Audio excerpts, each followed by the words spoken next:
Et oui, vous écoutez en ce moment Notorious B.I.G. avec la chanson Gimme the Loot. J'en profite pour remercier Dark Amey pour son 3e mois d'abonnement d'une générosité hallucinante.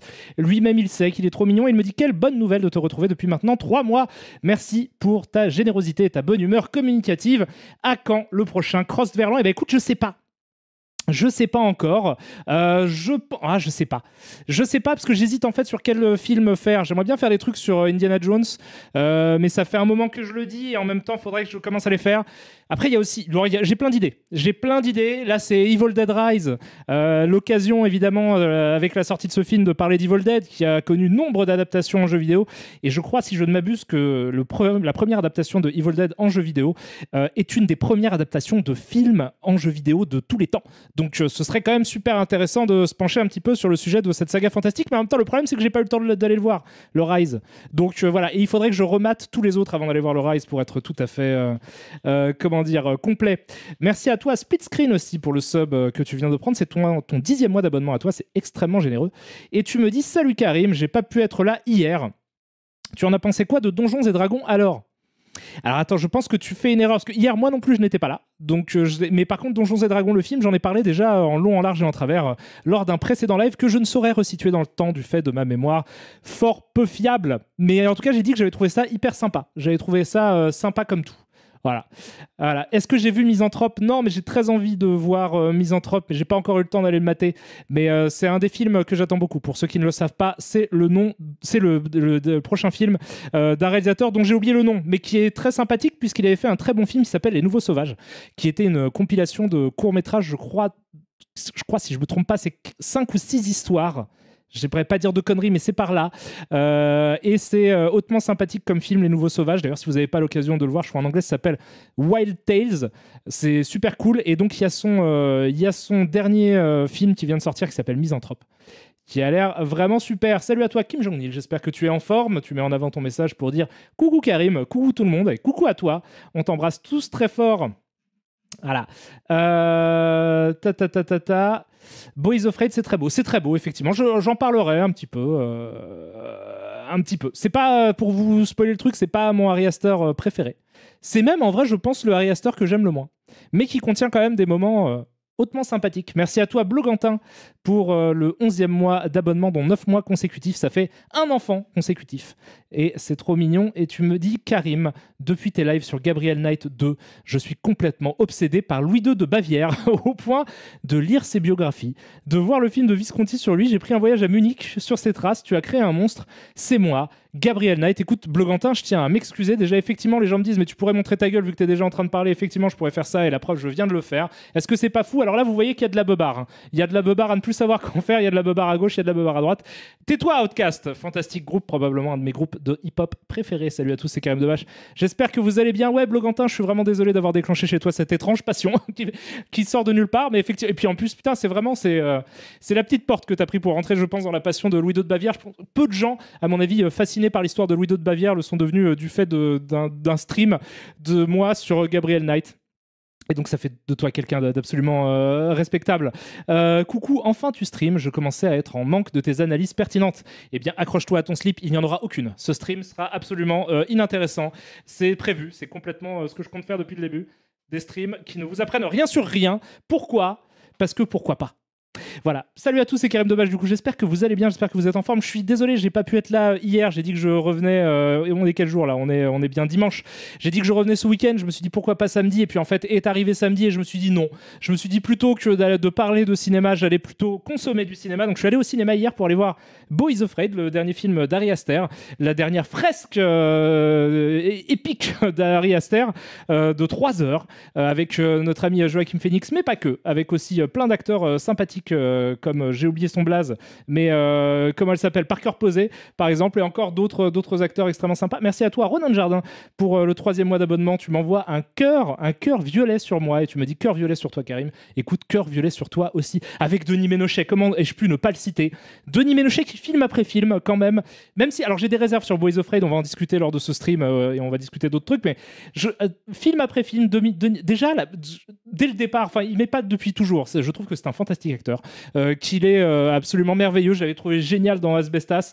Il était trop cool. Je l'avais trouvé génial, évidemment, dans Inglourious Bastard, Monsieur Lapadite. Il a un rôle superbe en plus, mais là, il est encore génial. J'avais pas capté que c'était lui sur les premiers plans de Boys Afraid. J'ai compris après.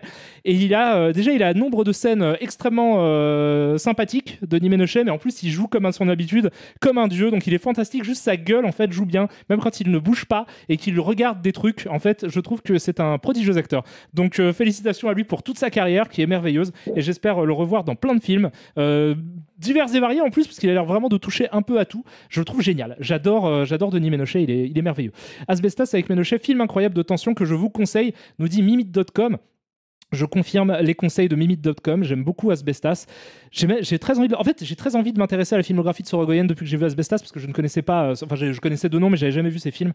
Du coup, je me suis pris le Blu-ray de Que Dios nos perdone et je l'ai pas encore maté. Mais dès que je le mate, je vous dis ce que j'en pense. J'ai beaucoup aimé Asbestas. J'ai trouvé ça très sympathique. Et effectivement, c'est de superbes performances d'acteurs, non seulement de Denis Ménochet dans Asbestas, mais aussi de Marina Foïs, qui est fantastique, et aussi des deux qui jouent les frères Vénère là, donc j'ai complètement oublié le nom des acteurs, mais incroyable performance de ces quatre acteurs-là qui sont brillants, voilà, absolument brillants. Et c'est un super film, hein, si vous avez l'occasion.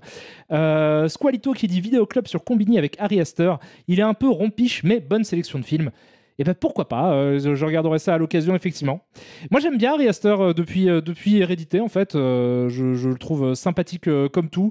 Là, effectivement, Boys Afraid, je suis un peu entre deux trucs. Alors, on va en discuter. Mais après, c'est à chaud. C'est-à-dire que je l'ai vu hier soir, j'ai pas eu le temps de réfléchir tant que ça au film, mais merci à toi Camquish pour le 10e mois d'abonnement, donc 8 mois consécutifs, qui me dit bonsoir, El Reino est très bien aussi, m'a-t-on dit. Ouais, effectivement que c'est super, El Reino. Je le mettrai également, je pense, il n'y a pas de raison que j'aime pas, Que Dios nos perdone. J'ai trouvé Asbestas génial, donc il est tout à fait, il a une courte filmographie, c'est un jeune réalisateur sorogoyen, donc je pense que ça sera vite plié, je vais mater tout ça avec beaucoup d'entrain et d'intérêt.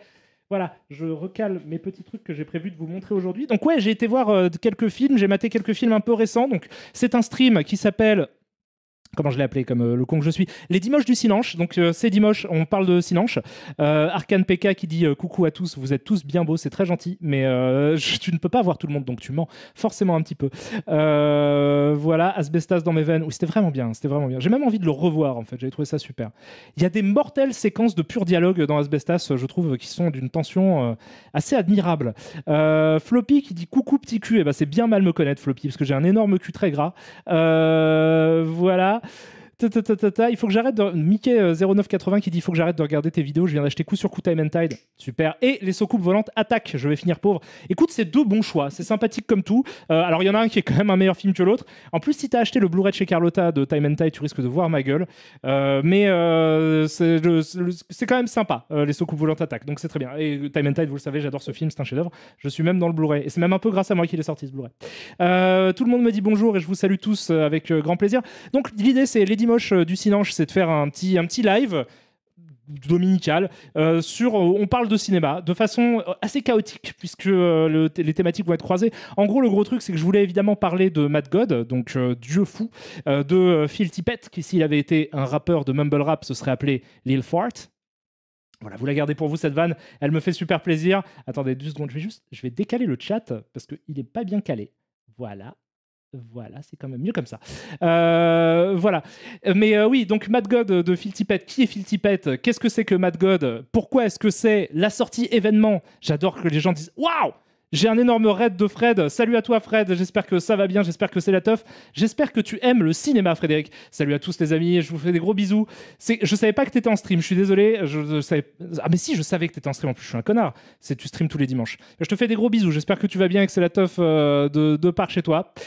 Donc, les amis, alors qui venaient de nous rejoindre, donc vous êtes très nombreux désormais sur ce stream qui n'est absolument pas préparé et pour lequel je n'ai même pas fait l'effort de me raser la beubare. Donc, je suis absolument désolé de me présenter à vous dans ce dans cet accoutrement grotesque, mais je vous embrasse néanmoins très fort. Ouais, du coup, j'ai vu plein de films.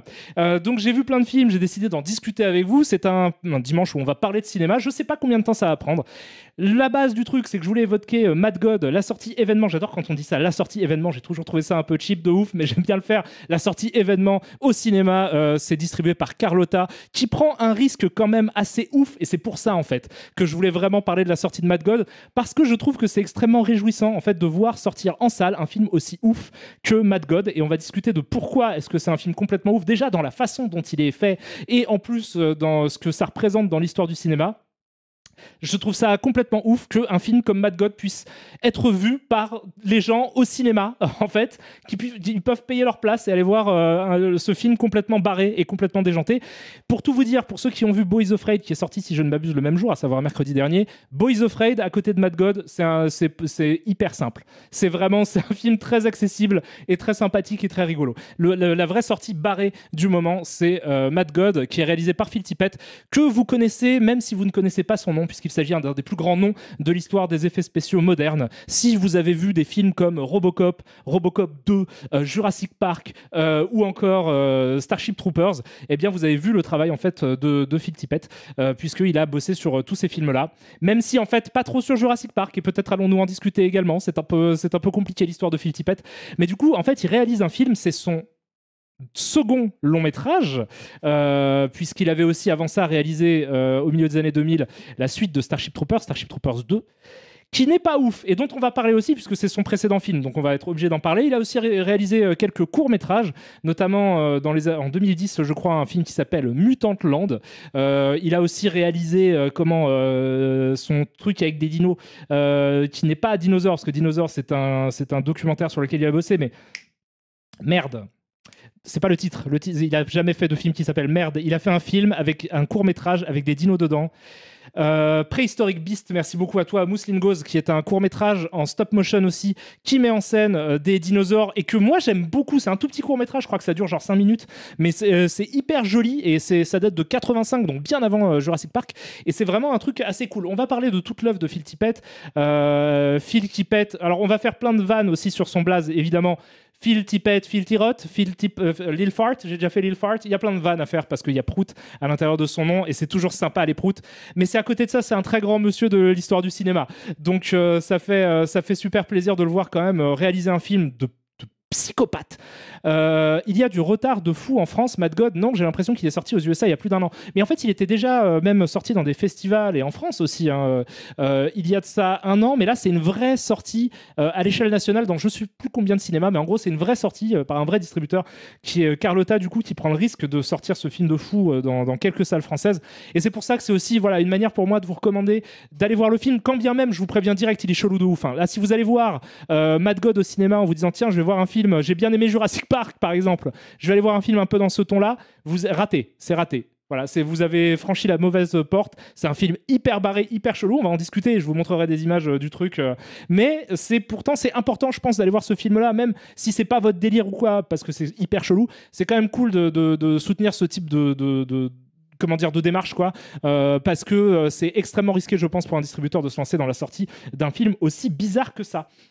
Voilà, et dans la foulée, je parlerai aussi d'autres, je pense qu'on va commencer par ça aussi, d'autres films que j'ai vus, des films récents du coup que j'ai vus. Donc en l'occurrence, je me suis dit, je vais parler de Scream 6 et de Boys Afraid. Boys Afraid, c'est un petit peu l'événement, disons, cinéphile du moment, puisque c'est le dernier et troisième long métrage enfin c'est le dernier, il va en faire d'autres probablement, mais je veux dire, c'est le dernier en date long métrage d'Ari Aster, qui est un des nouveaux gros noms du cinéma d'horreur indépendant, et c'est lui qui a réalisé, vous connaissez forcément, si ce n'est Hérédité, qui est son premier long métrage, au moins Midsommar, qui avait aussi cartonné avec plein de courts métrages avant ça, qui est un cinéaste hyper foufou et qui là se lance dans son projet probablement le plus ambitieux, le plus épique, mais aussi le plus chelou et je pense celui qui va le moins faire consensus, unanimité, à savoir Boys Afraid avec Joaquin Phoenix, qui est sorti là récemment au cinéma, que j'ai vu hier soir, qui est un projet fleuve de 3 heures complètement barré, dont on va parler je pense dans pas longtemps non plus.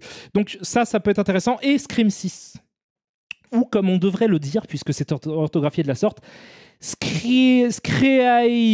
Voilà, c'est Screavi. Donc Screavi qui est sorti au cinéma.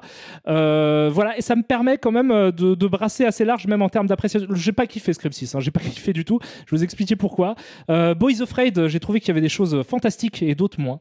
Et Mad God, je sais même pas ce que j'ai ressenti tellement le film il est chelou, mais il faut aller le voir parce que c'est vraiment très très bizarre. Je vais juste faire une petite pause avant de lancer dans le vif du sujet. Je pense qu'on va commencer par Scream 6, c'est celui sur lequel j'ai le moins de trucs à dire, et puis je pense que je referai peut-être un stream spécial consacré à la saga Scream, parce que c'est une saga qui est importante pour moi. J'ai vu, c'est des films avec lesquels j'ai grandi, que j'ai vu évoluer, que je connais très bien, et que du coup je pense je peux me permettre de commenter un petit peu en large et en travers. Donc là ce sera juste une introduction, disons, assez informelle sur le dernier opus de cette saga désormais assez légendaire en fait dans l'histoire du cinéma d'horreur. Mais avant toute chose, donc avant de commencer là-dessus, je vais remercier du coup Ronan Jardin. Toi, je t'ai remercié, Camcouche aussi, Floppy également, Mahmoud Dapao. Merci à toi pour les 10 mois d'abonnement. Tu déboîtes sauvagement. Tu es de l'ordre de la fantastiquerie. Merci à toi, Salava28, qui me dit smiley, smiley, smiley. Tu es trop mignon. Merci à toi, Zarom, donc Morast à l'envers. Non pas Mozart, mais Moraz. Je te fais un gros bisou pour le sub que tu viens d'offrir à Alri Comics. Merci infiniment à toi, Améga Archimède, qui est un des piliers de cette chaîne Twitch, puisqu'il offre régulièrement des subs à tout ce qui passe. Dès que quelque chose bouge, hop, il envoie un sub comme ça. Il envoie un sub. Tu es le distributeur de subs, un des distributeurs de subs les plus fantastiques de cette chaîne. Et je te fais des gros bisous pour ta générosité. Et donc là, tu offres des subs à Neosmog, à Giop Fantasy, à L'Enfou, à Yuli, à Dev Junkie, à Lokvar, à Majara, à Ximu, à Koronagi76, à Kelvar. Bienvenue à tous les amis et merci à toi, Megarchimède. Merci à toi aussi, Blogantin. Tu es aussi une personne qui offre régulièrement des subs ici et ça fait super plaisir. T'en offres 5 cette fois à Dodjay, à Macready, 3000, à Errol Stobar, à Baba H, à Afarel. Bienvenue à vous tous les amis. Merci à toi, Blogantin. Merci à Doelio également. Tu es trop mignon. Et merci toujours, Blogantin, qui rebalance du sub comme ça, à ne plus savoir qu'en faire, à Mousseline Gauze. Voilà. Bon, donc on va commencer sans plus attendre. Et merci à toi, Molognaise, qui est la bolognaise de l'amour, pour le sub que tu viens de m'envoyer. Et putain, et là, il y a Seb aussi qui me raide, évidemment, puisque vous êtes des généreux amis. J'espère que tu vas bien, Sébastien. On va parler de cinéma. Si tu es dans le coin, Sébastien, n'hésite pas à rester et venir donner ton avis sur les films que je vais commenter aujourd'hui. Je vous fais des gros bisous à tous les gens qui nous viennent de cette fantastique chaîne. Donc là, on est vraiment beaucoup. Du coup, je pense qu'on n'a jamais été autant sur cette chaîne. Donc gros bisous à tous. Je vous embrasse très fort. Merci à toi, Little Boxes on the Hillside, qui me dit bonjour. Un an déjà, et oui déjà un an, ça fait un moment. Voilà, je vous fais des gros bisous à tous qui venaient de nous rejoindre et gros bisous à toi Seb pour le raid que tu viens de me faire. Donc du coup, on peut commencer. Boys Afraid, oui je l'ai vu, je vais en parler effectivement, d'où le fait que le titre soit cette intro devient beaucoup trop longue. 23 minutes. Non, un quart d'heure, parce qu'il y avait... Alors je bois du thé sinon, un petit thé noir, je ne sais plus lequel. Dans cette incroyable tasse Dragon Ball Z. Vous avez vu comme elle est cool? Et en fait, là, je vous l'ai déjà dit, je pense, parce que je vous ai déjà montré cette... Quand elle est chaude, il y a Sangoku qui aide Sangohan à envoyer le Kamehameha. Mais quand elle est froide, il n'y a personne. Donc il est tout seul. C'est un peu triste. Hein. Merci à toi, Dalarius, pour le Prime. Tu déchires. Un véritable délice, une véritable succulence. Donc... J'ai l'impression de déjà vu, pas vous. Oui, mais vous n'étiez pas autant la dernière fois que j'ai exprimé. Oui, c'est tout à fait un thé de Daman. Donc, on va parler de Cinoche, on va parler de Sinanche même, puisqu'on est dimanche. Merci à toi, Soléphane aussi pour le sub. Je vais pas remercier en flux tendu. Je ferai des pauses, des breaks remerciements, parce que vous êtes vraiment beaucoup et vous êtes très généreux. Donc, je vous embrasse très fort. Donc, du coup, on va parler, en gros, il y a 3 films, il y a 3 thèmes. Il y a le premier, c'est Scream 6. J'ai pas aimé. Voilà, je vous le dis direct, ça m'a saoulé même, parce que, en fait, mais je le savais. Je le savais, donc je vais pas, parce que j'y suis allé en me disant, vas-y, j'ai pas aimé le 5. Donc vous le savez, Scream, la saga a été reprise non par putain, j'ai oublié leur blaze tellement je m'en fous, par 2 réalisateurs. C'est plus Wes Craven qui est évidemment, puisqu'il est décédé, il nous a quitté il y a quelques années, qui est à la tête de la franchise désormais. C'est un film de Jones. C'est le 5 m'avait vraiment beaucoup déçu. Moi le 6, je le trouve quand même un peu mieux que le 5, mais en même temps, j'en ai rien à foutre des deux. Donc qu'est-ce que je peux dire de plus que ça? J'ai vraiment été très peu convaincu par ça. Et je pense, en voyant le film, en fait, je me suis dit, je pense qu'il y a une forme d'incompréhension enfin, il y a un truc, je suis plus, je pense, le public à qui est consacré Scream. C'est-à-dire que moi, en fait, ce que j'aimais bien dans Scream, et notamment, et surtout dans le premier, en fait, et c'est pour ça que pour moi, en fait, la saga, même au-delà, je vais pas tout mettre sur le dos des 2 nouveaux réals, mais c'est juste que petit à petit, je trouve que ça a décliné et qu'on a perdu de vue quand même l'idée que c'est quand même des films d'horreur, quoi. C'est-à-dire qu'il y a un moment où, effectivement, dans le premier, il y avait des scènes vraiment extrêmement efficaces en termes de gestion du suspense, parce que je pense que Wes Craven sait faire ça, en fait. Même si lui-même a un rapport un peu complexe avec le cinéma d'horreur, mais Il y avait des vraies scènes d'horreur en fait dans Scream 1, il y avait des vraies scènes qui maintenaient une tension sur le long terme, etc. Et c'est vrai que petit à petit, film après film, je trouve que ça a complètement décliné au profit de juste un espèce de discours, en l'occurrence vraiment métatextuel, qui était déjà dans le premier, mais qui accompagnait en fait un vrai film d'horreur, qui là juste a l'air de valoir. Enfin, c'est des films qui sont en vase clos, quoi, qui parlent de leur propre mythologie, qui se gargarisent de leur propre mythologie, et qui sont du coup, je trouve, pour moi, devenus quasiment insupportables à regarder. Là, c'est-à-dire que là, ça commence à être compliqué, à l'exception. Il y a une ou deux scènes, peut-être, dans le dernier que je sauve, où il y a une vraie idée de mise en scène, peut-être, où il y a une légère proposition, quelque chose. Mais sinon, la quasi-totalité des scènes, disons, de suspense sont quand même à leur niveau le plus rachitique et le plus squelettique, où c'est juste, il est caché, où que c'est qu'il est caché, quoi. Dans quel placard, derrière quelle porte, et il arrive et il poignarde le gentil, et c'est que ça, quoi. Et je trouve que c'est vraiment abusé, parce que il y a... Enfin, si tu... comparer la première scène du premier Scream à n'importe quelle scène de celui-ci, et c'est vrai que c'est quand même... c'est-à-dire qu'ils font plus d'efforts pour ça, et à côté de ça, du coup, c'est un film qui devient arrogant en fait, parce qu'il il regarde tellement sa propre mythologie, je trouve, que désormais c'est juste t'as des personnages qui sont absolument pas, je trouve, sympathiques en plus, parce que du coup, bon d'accord, ils ont l'air d'avoir rien à foutre de l'idée de faire un film d'horreur, un film qui fait peur et tout, ça les intéresse pas visiblement, donc ils n'ont pas envie de proposer ça comme spectacle, à la limite pourquoi pas, mais du coup ce qu'ils proposent en retour, ça pourrait être potentiellement des scènes un petit peu malines, des personnages un peu attachants, sauf que ça, ils en ont rien à foutre non plus. Les personnages n'ont jamais été vraiment complètement attachants dans Scream, c'est le cas dans le premier, mais c'est justement parce que Wes Craven était dans un espèce de rapport un peu particulier au cinéma d'horreur, et je pense aussi aux fans de cinéma d'horreur, et donc il y avait quelque chose de l'ordre un petit peu du sarcasme, du cynisme dans les personnages, ce qui fait que, alors ça peut être critiqué dans Scream 1, moi je trouve ça intéressant, mais c'est vrai que le film a tendance un petit peu à regarder ces personnages de façon un peu méprisante. Mais je trouve que c'est ce qui donnait un petit peu le sel de ces films-là. Là, c'est pas vraiment le cas. Là, il y a un espèce de délire de mais on est le noyau dur, on est un crew et tout, et ils ont vraiment l'impression d'être cool. Et le film a l'impression qu'ils sont vraiment cool, mais en fait, ils sont pas cool. Ils sont vraiment très arrogants. Ils sont assez inhumains, comme dans le premier, en fait, sauf qu'il y a plus de discours sur ça. C'est-à-dire que, alors, je sais pas si c'est une question de est-ce que c'est pas bien écrit ou est-ce que c'est vraiment une question d'embrasser le nihilisme des personnages et de se dire bah voilà, les personnages c'est un peu des connards et puis il y en a un qui meurt et puis il est censé le personnage qui crève est censé être super proche d'un autre personnage, mais on va faire comme si de rien n'était. 2 scènes après, tout le monde l'a oublié, tout le monde s'en fout, en fait, personne ne parle de ce truc-là, et c'est le jeu du truc, mais du coup, pourquoi est-ce qu'on me les présente comme des gens sympas et cool? Ils sont cool parce que quoi? Parce qu'ils ont un peu des références de films d'horreur et que je suis censé me sentir proche d'eux. Moi, je les trouve pas cool, je les trouve pas drôles spécialement. Je trouve que justement, ils utilisent un peu le cinéma d'horreur, pour se la péter. Je trouve qu'il y a des scènes qui sont mal écrites, quoi. Il y a des références en plus, je trouve, qui moi me font tilter. Je me dis bah c'est quoi, enfin Candyman, genre c'est un signe de ralliement entre cinéphiles de dire que le Candyman, le remake, il est aussi cool que l'original, alors qu'en plus je trouve que c'est complètement faux. Et je me dis du coup, les gens qui ont fait le film, si finalement ils comprennent pas la différence entre celui de Bernard Rose et celui-là, le dernier là, bah c'est peut-être ça en fait qui fait que j'ai un problème avec les nouveaux Scream, c'est que du coup Candyman ça fait pas peur non plus, le dernier. Je trouve qu'il y a pas vraiment de scène d'horreur. Je trouve il y a un espèce il y a un Deus Ex,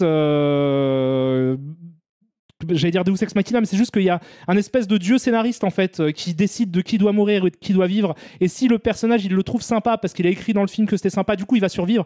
Mais il y a des moments où c'est n'importe quoi, c'est-à-dire que ok, il y a un peu ça avec Dewey dans les 2 premiers films, d'accord, il survit de façon un peu chelou et tout, mais là c'est n'importe quoi. Là c'est vraiment genre tu fais le fait que ce personnage-là survive à ça, et vous savez de quoi je parle si vous avez vu le film, j'essaie de pas spoiler depuis tout à l'heure pour pas gâcher le plaisir aux gens qui voudraient quand même le découvrir, mais là c'est n'importe quoi. Genre en vrai c'est n'importe quoi. Là du coup il y a plus, en fait on s'en fout parce que du coup c'est juste les personnages qui sont de la chair à canon. De toute façon ils vont mourir parce que ils peuvent prendre un vague coup de chlasse et ils tombent et ils meurent. Et en fait là comme c'est un personnage important dans le récit, du coup il sera forcément sauvé par la main de Dieu, quoi. C'est Maradona qui arrive et qui te sauve le personnage comme ça en faisant non, il est gentil, on va quand même pas tuer un gentil. Tu fais mais d'accord, mais du coup vous en avez rien à foutre, quoi.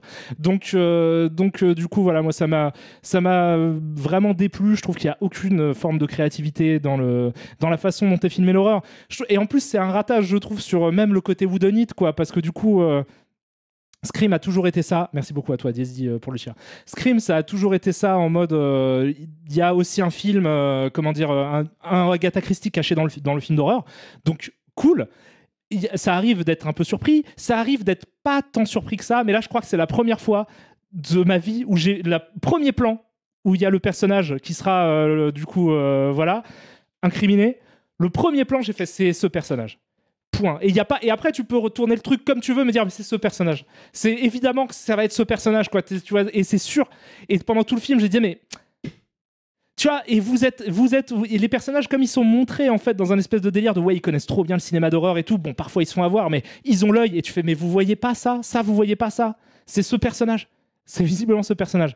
Gros problème de jeu d'acteur aussi. Moi, il y en a certains, pareil, je vais pas dire lesquels ou quoi, mais il y a des moments de jeu où c'est n'importe quoi. Enfin, ils sont en roue libre, c'est n'importe quoi.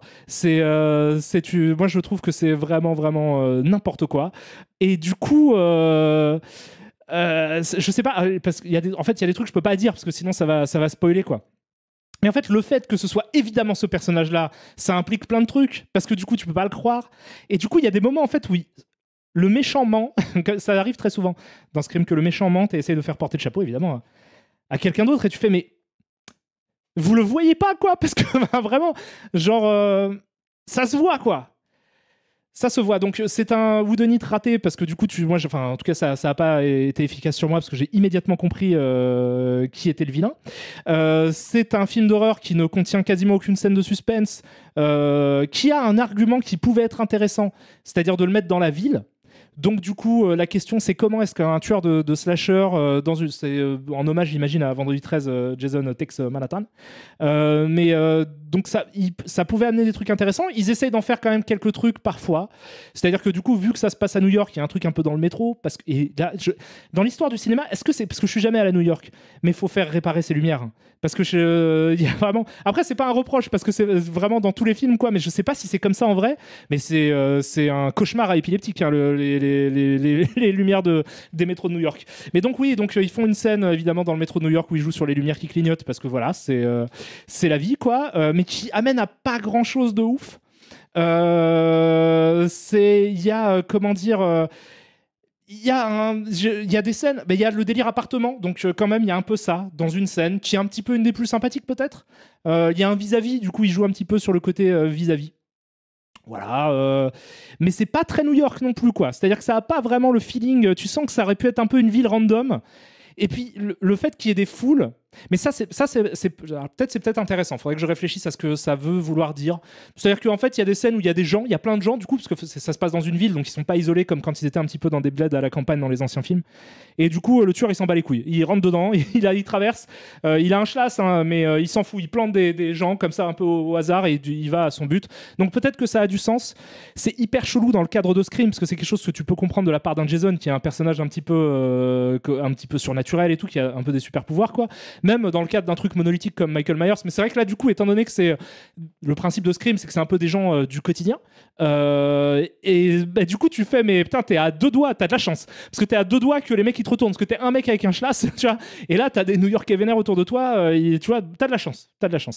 Mais bon, après, ça a peut-être du sens, quoi. Il y a peut-être un propos derrière qu'il faudrait réfléchir. Mais en gros, de toute façon, ça rattrape pas le fait que la quasi-totalité des scènes de mort, quoi, ne repose sur rien d'autre que il est caché où. Et du coup, il n'y a pas un peu la créativité qu'il y avait même dans le premier avec des trucs aussi simples. La scène d'ouverture du premier, elle est superbe parce qu'il y a cette idée de montage avec le popcorn, il y a cette idée des parents qui arrivent et que du coup, elle meurt juste au moment. Ça te montre une vision horrible de cette séquence-là. Enfin, c'est vraiment terrible, quoi. Mais et puis il y a d'autres scènes. Il y a la scène Rose McGowan et tout qui se retrouve vraiment avec cette très longue scène où elle ne comprend pas. Du coup, elle est face à face avec le tueur. C'est un setup très simple, mais au moins c'est un setup, quoi. C'est pas juste le mec, il est dans un placard, il va ouvrir une porte et la question qui se pose, c'est de quelle porte il va sortir. Voilà. J'ai trouvé que c'était très pauvre. Et toutes les scènes de dialogue aussi m'insupportent. Le fait qu'il y ait ce truc. En plus, il y a un truc que j'ai pas capté.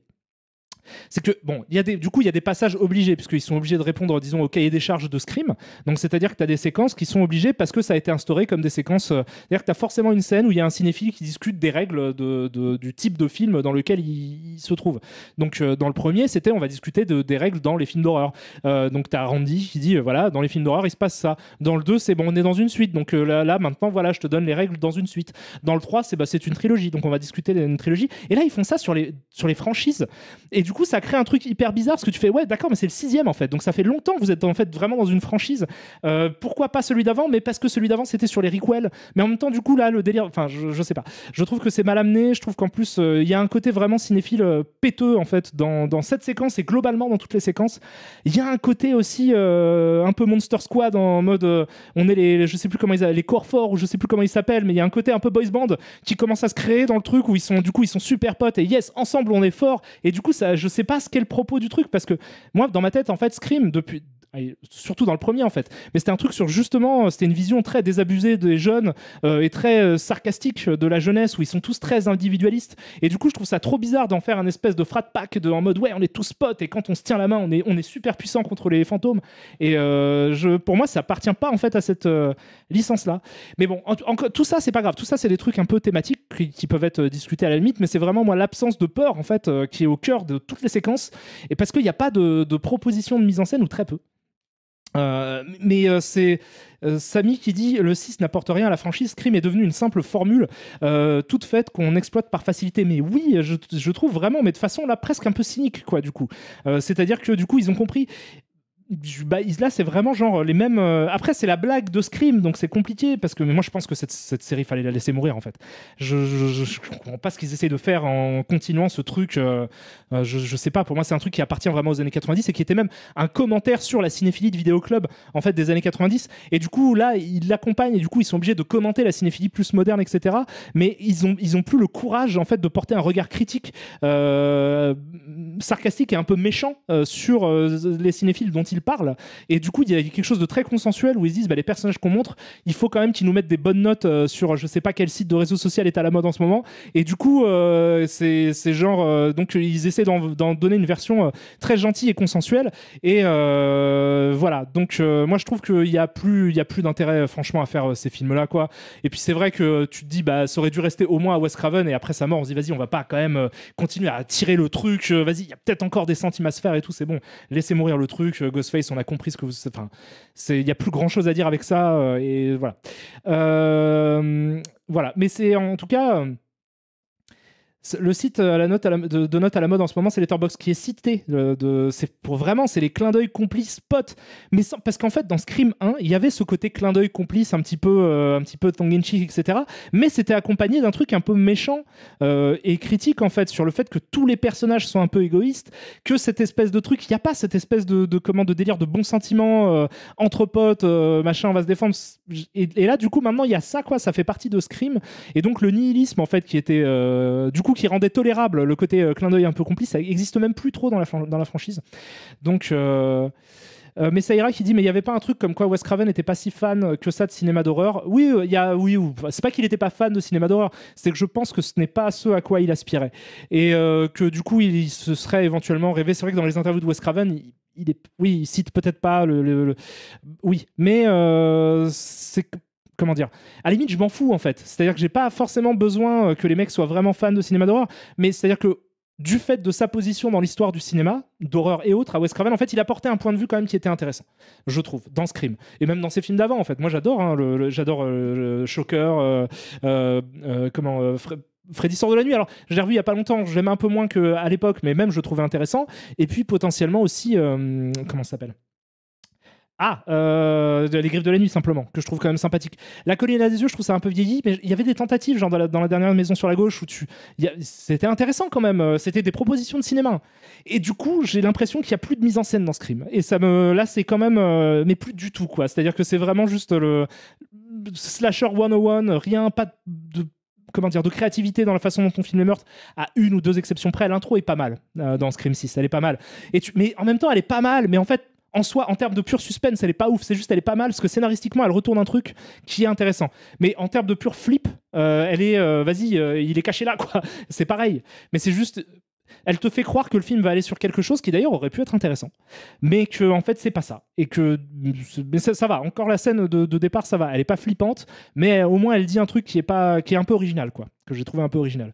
Et puis il y a une autre scène effectivement qui est un peu sympa. Et puis toutes les autres scènes pour moi de meurtre, elles sont mais anecdotiques, quoi. Et encore une fois, il y a un truc de scénar, quoi, que moi, je peux pas, c'est pas possible. Il y a un ressuscitage de personnages, moi, qui est vraiment abusé, quoi. Mais qui aurait été de l'ordre... En fait, il y a deux... Ouais.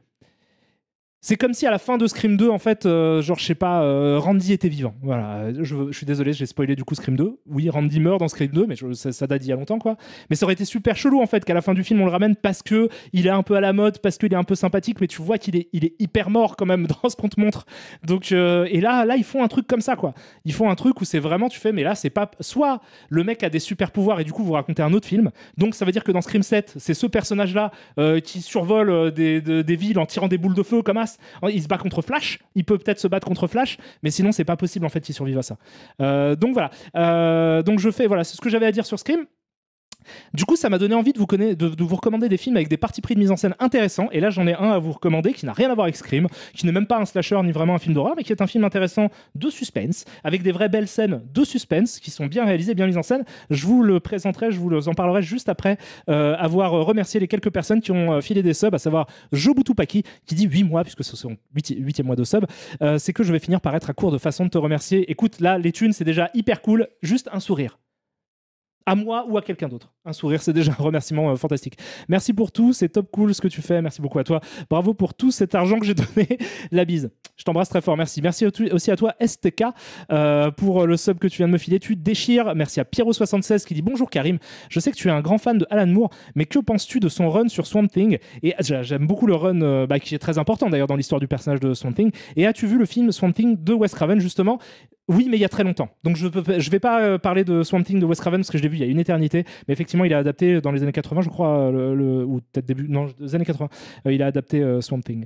Oui, le run d'Alan Moore est fantastique. Ça redéfinit vraiment le personnage sur quelque chose de complètement inattendu. J'ai pas vu la série qui apparemment est sympa, mais mais après les adaptations d'Alan Moore, j'ai du mal en série ou en film.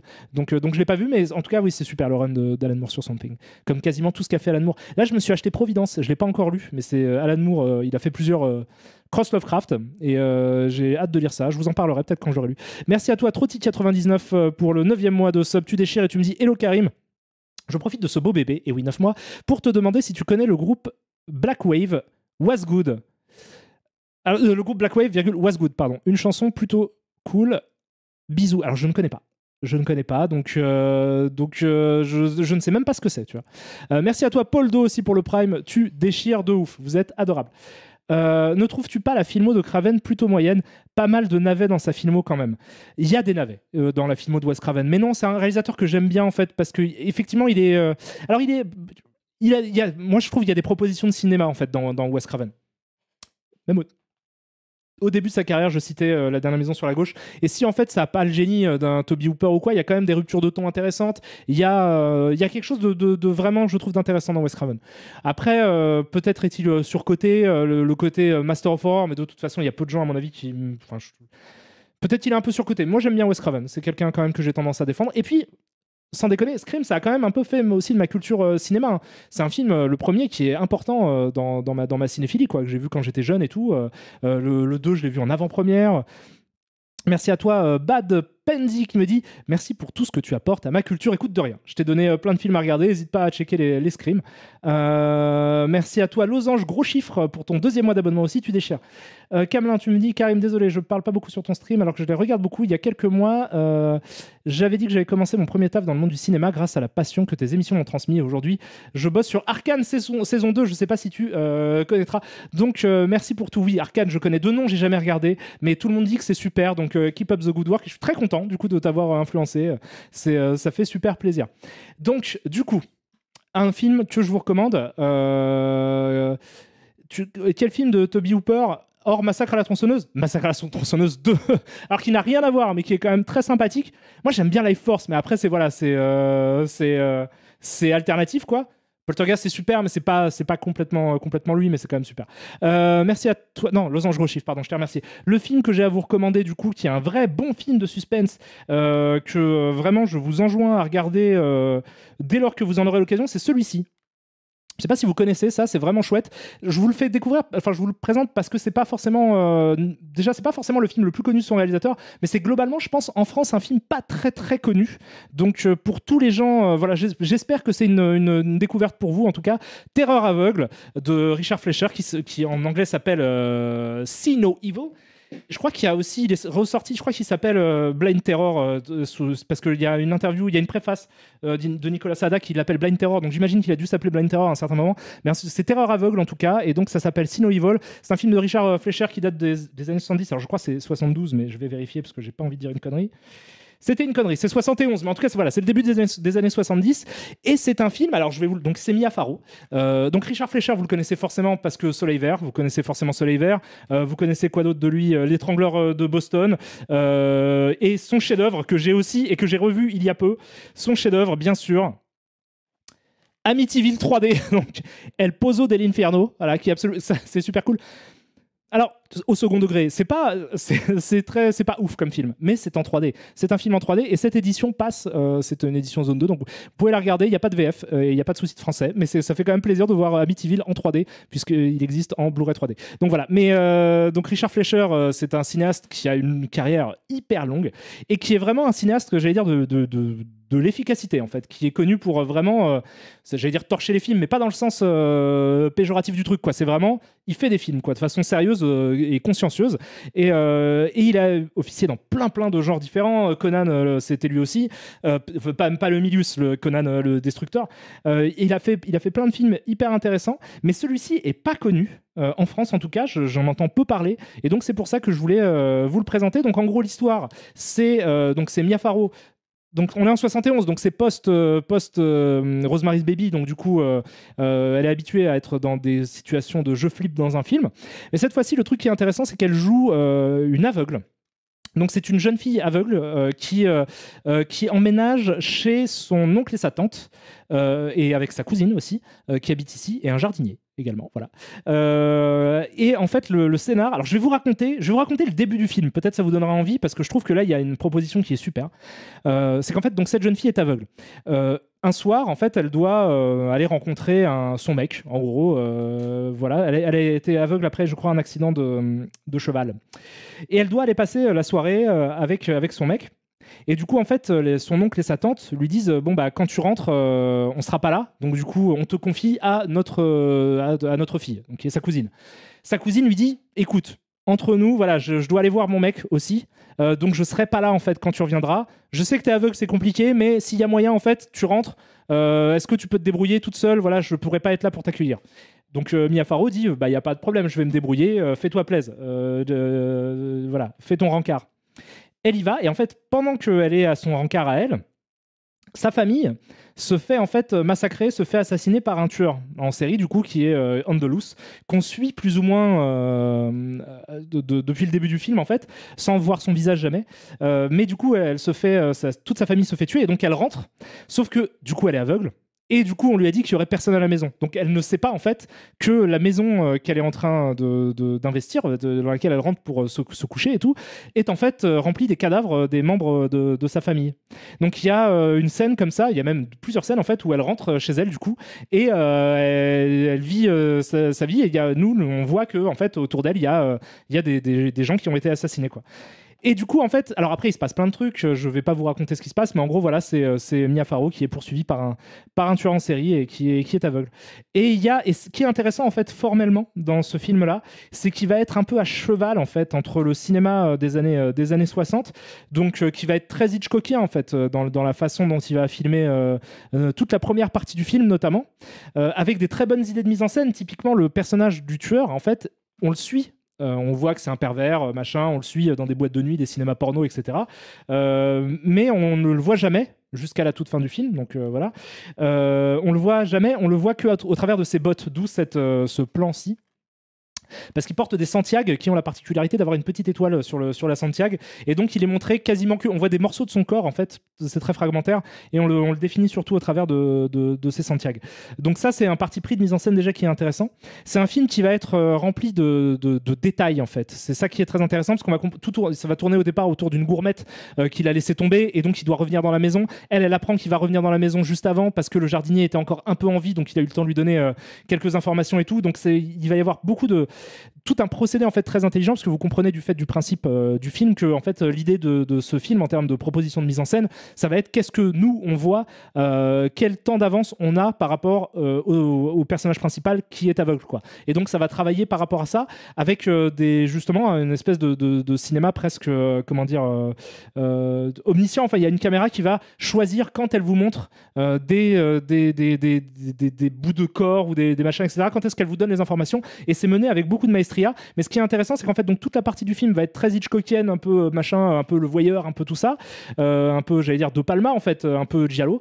La deuxième partie du film, en fait, va contenir notamment plusieurs scènes qui va être...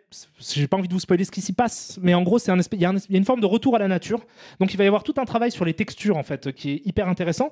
Ça va être beaucoup plus proche, justement, du cinéma de Craven Hooper, des années 70. Donc, c'est un film qui est... hyper intéressant à regarder, formellement, qui offre vraiment beaucoup de maîtrise, je trouve, dans la façon dont c'est filmé, des choix intelligents de focale, de cadres super cool, avec des super contre-plongées. Enfin, il y a des plans vraiment super. Quand tu sais comment travailler en plus, Richard Fleischer, c'est assez balèze parce que du coup, tu sais qu'il tourne vite et tout.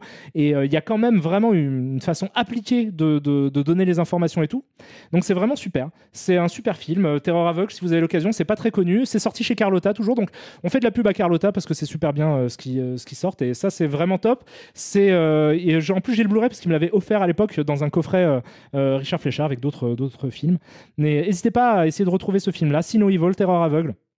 C'est hyper bien. Je sais pas trop quoi vous dire d'autre. Le DVD, le Blu-ray, pardon, il y a des trucs sympas dedans. Il y a une préface donc de Nicolas Sada qui vous parlera de ça. Et il y a aussi Fabrice Duvels qui du coup parle du film de façon très intéressante d'ailleurs, et qui parle de la façon dont ce film a pu potentiellement l'influencer presque inconsciemment, notamment pour pour Calvaire. Mais du coup voilà, il dit des choses très intéressantes aussi.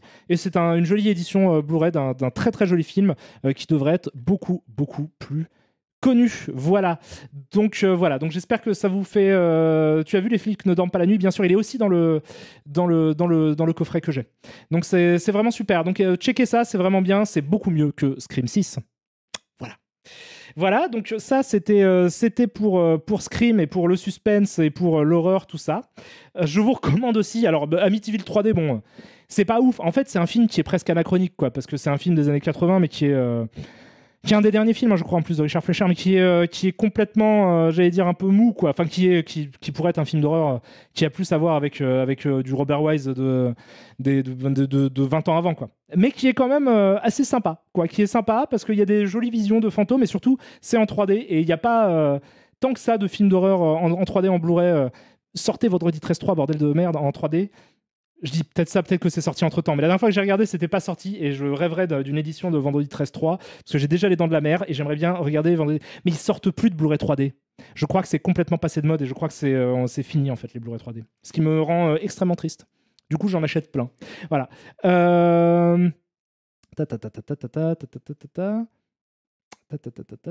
Alors, attendez, vous me dites des trucs.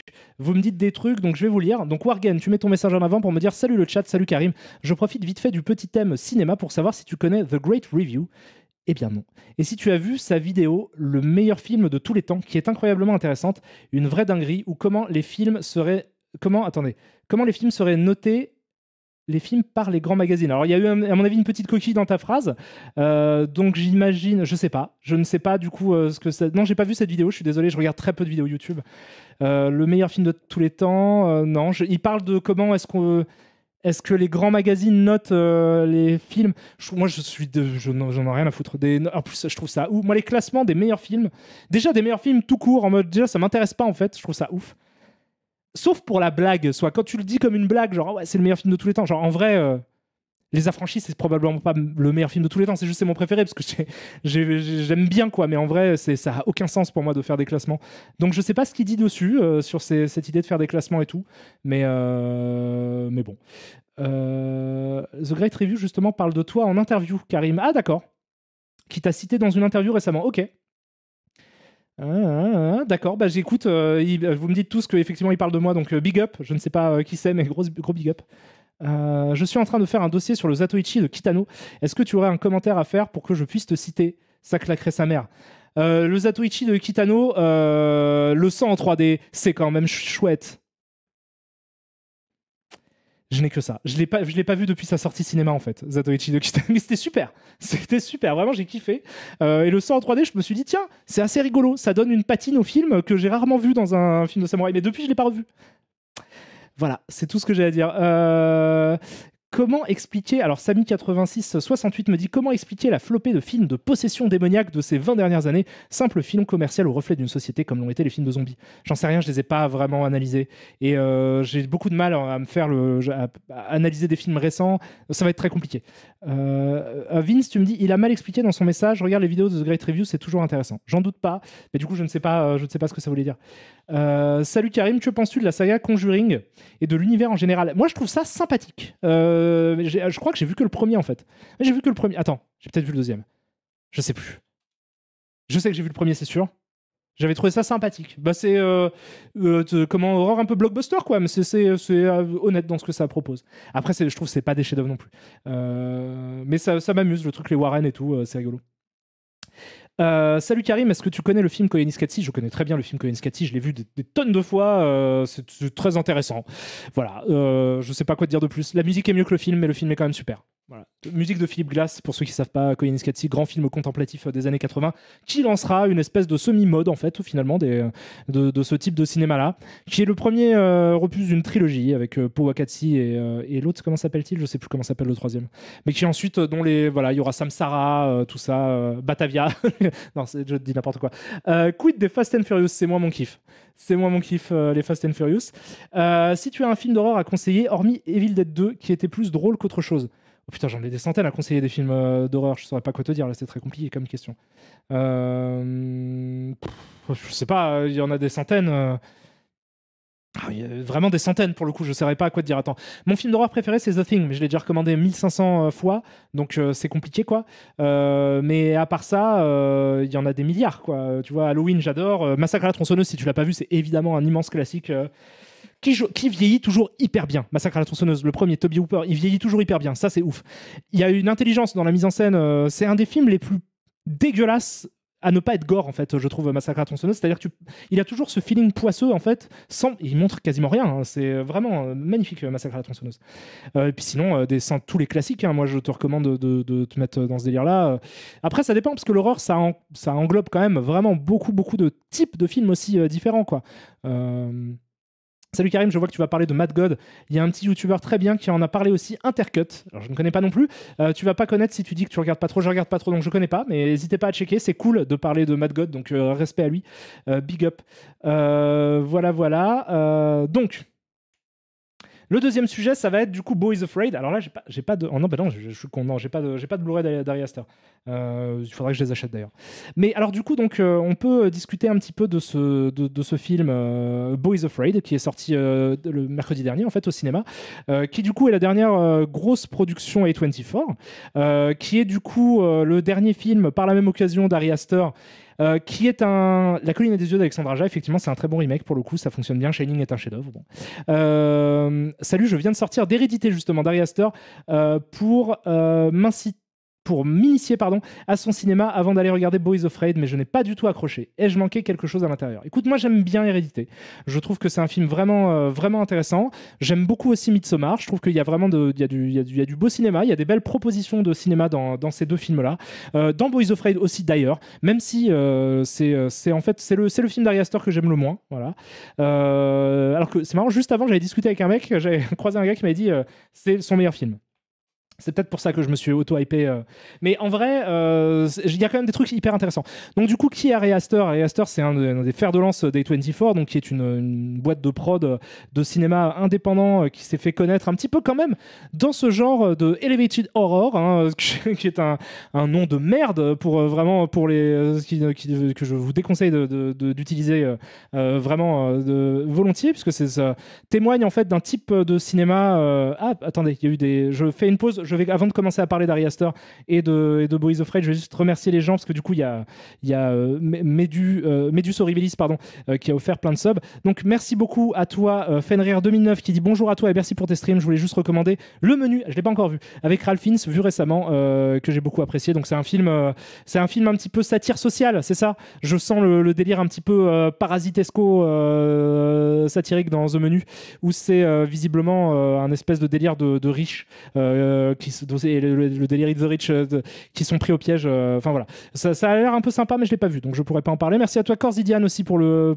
sub, le 9e mois d'abonnement. Tu me dis bonjour. Balthazar Picouz, qui envoie un sub aussi, ça fait super plaisir. Je te fais des gros bisous. Isabelle Lee également, gros bisous. Medus Horribilis, merci infiniment à toi pour la gentillesse et la générosité dont tu fais preuve. Tu offres 5 subs à la Bête du Talion, à Alvicia, à Tamagoshiste.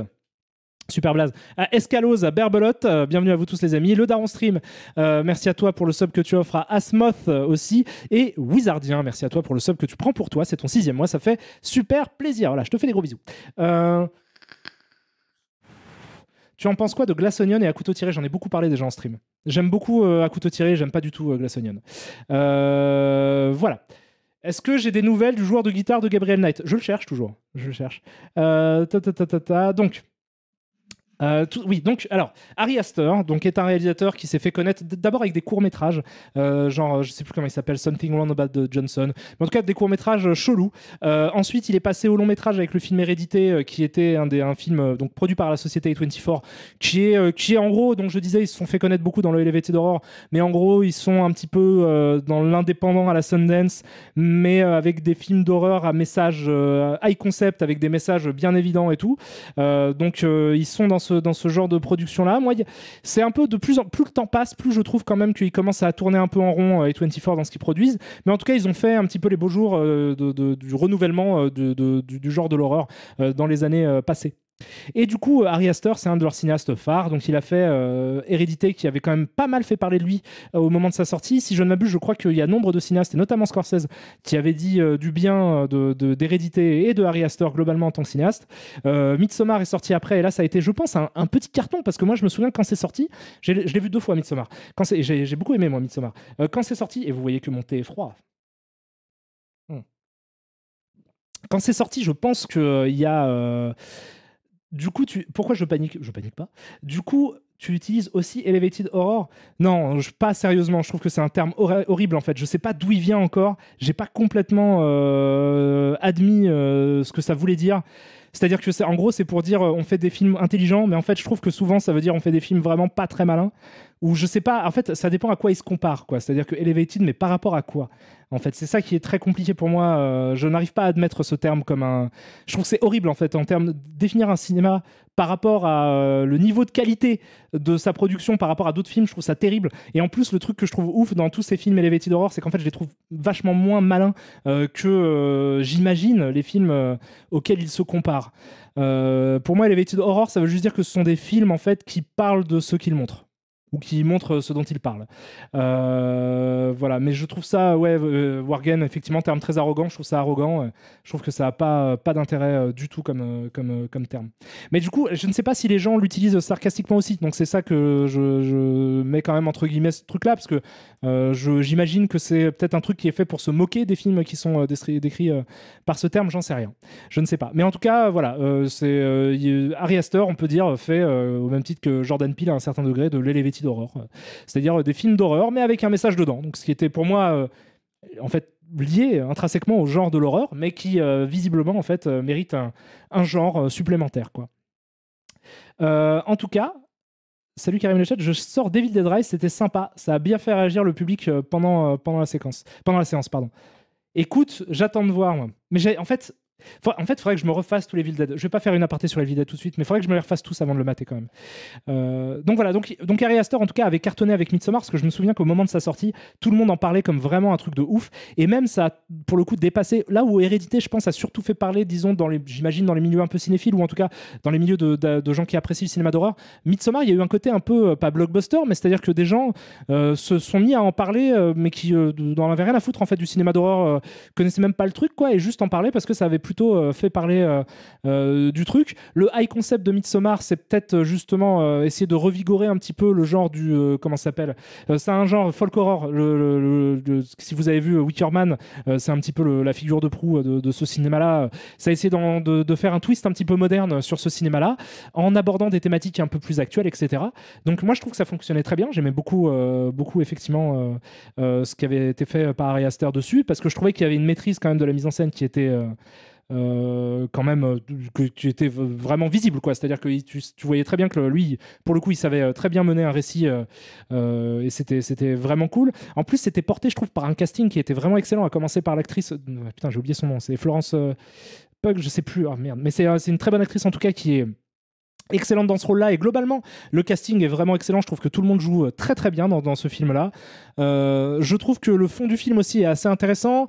Je trouve qu'évidemment le concept qui n'est pas nouveau, hein, tout ce que je dis c'est évidemment, mais le concept du film d'horreur en plein jour quand même est très intéressant. Il y a un traitement de l'image aussi qui est super, d'aller chercher ce côté hyper sharp, hyper numérique aussi, et de ramener ça en plus à la dimension hallucinée de ce que traverse le personnage principal. Il y a une scène d'hallucinogène où elle prend des champis par exemple, où ça c'est vraiment hyper malin dans la façon dont c'est filmé. Je trouve que c'est rendu de façon quand même très sophistiquée et tout. Enfin, moi j'aimais beaucoup Midsommar, je trouvais ça vraiment plutôt bien branlé, c'était bien rythmé, la fin était cool, enfin c'était vraiment chouette. Et du coup, Florence Pugh, c'est ça. C'est Pugh, ça se dit Pugh, Florence Pugh. Ok, c'est Florence Pugh. Merci beaucoup à toi, la main magique, pour le sub. Donc voilà, donc j'avais été vraiment convaincu. Et là, donc arrive ce film, son dernier film, qui est Beau is Afraid, qui est donc au cinéma depuis peu.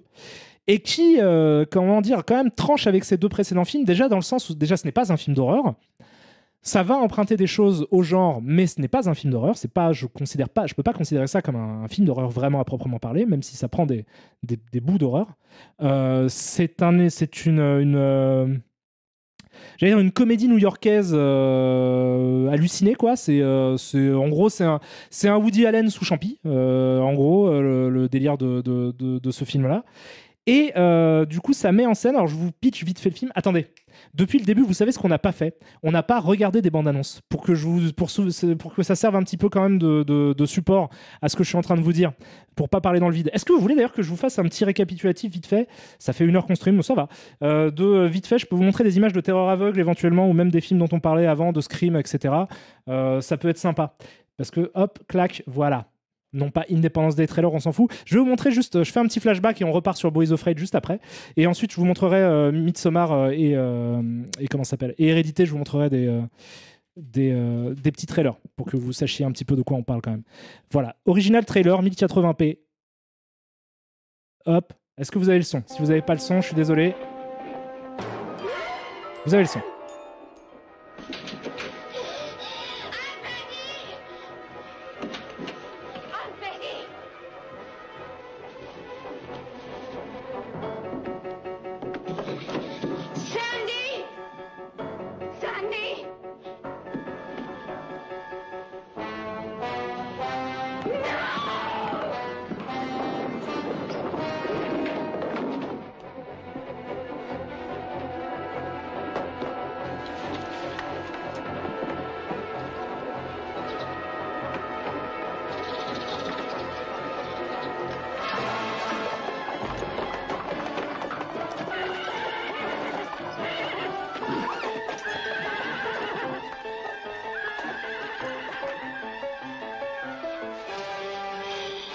Bon, du coup, ça vous spoil un petit peu ce que je voulais pas vous spoiler, mais finalement, c'est un peu ça. Elle s'enfuit.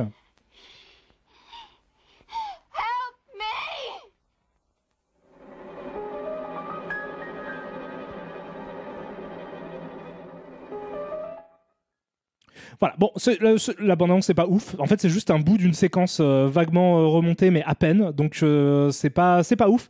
Le film est mieux que la bande-annonce. C'est vrai, je suis un peu déçu du coup de vous avoir montré ça. Je peux vous montrer la bande-annonce de Scream 6 si vous voulez, pour que vous voyez un petit peu le délire de ce truc-là. Donc, ça, c'est un film qui est sorti là et que j'ai pas aimé. Voilà.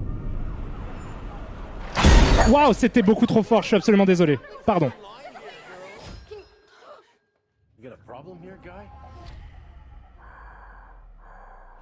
Voilà, donc il en a rien à foutre, hein. C'est montré quoi, il en a rien à foutre, il y a des gens autour, mais il s'en fout.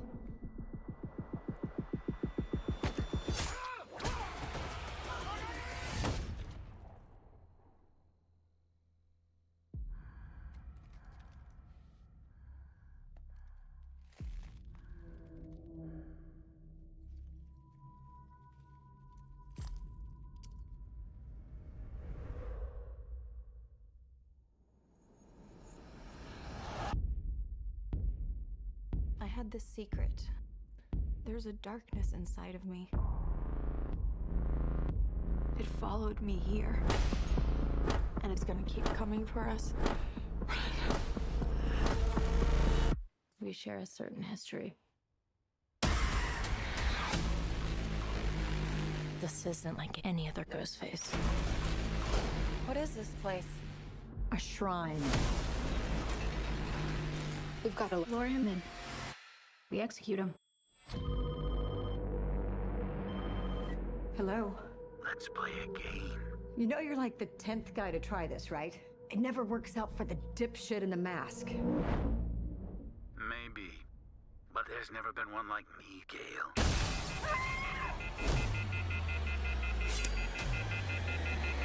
I'm something different. That's why I'm gonna shoot you in the head.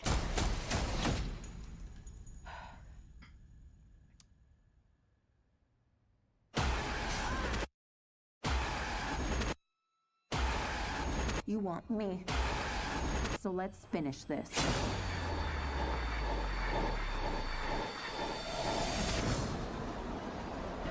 Guys?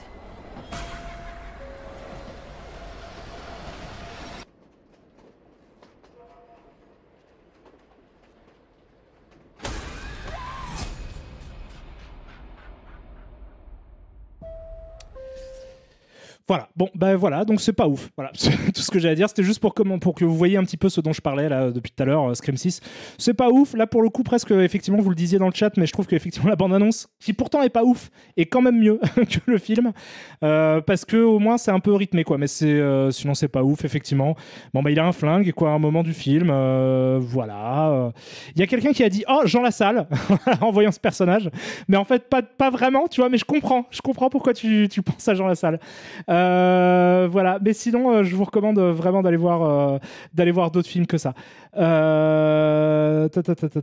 vrai, la bande-annonce spoil quand même pas mal de scènes de tension dans le film qui rend les scènes nulles. Oui, un peu, mais ils en montrent trop dans les bandes-annonces de toute façon en ce moment, je trouve. Donc voilà, donc c'était Scream 6. De quoi d'autre j'ai parlé que je pourrais vous montrer un petit peu. Je crois que c'est à peu près. J'ai parlé aussi un petit peu du coup d'Ari Aster.